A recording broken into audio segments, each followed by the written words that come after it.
একটা ওয়াক্ত নামাজ পড়ে না, এমনও যুবক আছে একটা ওয়াক্ত দিনে নামাজ পড়ে না, সেও বলে আমি মুসলমান। নবীজি পার্থক্য দিয়ে দিছে, আল ফারকু বাইনাল মুমিন ওয়া বাইনাল কুফরি তারকুস সালাহ। আরে মুমিন আর কাফেরের মধ্যে পার্থক্যই নামাজ ছেড়ে দেওয়া। তো যে যুবকটা দিনে এক ওয়াক্ত নামাজ পড়ে না, সে কিভাবে নিজেকে মুসলমান দাবি করে?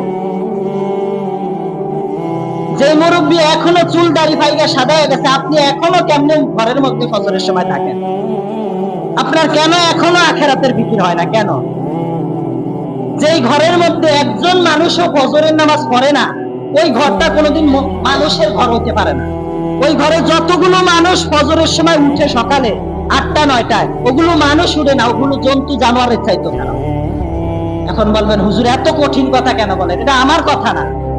নবীজি বলছেন ওয়াইল্লা আসবাহান নাফসি খাবিসান নাফসি কাসলান।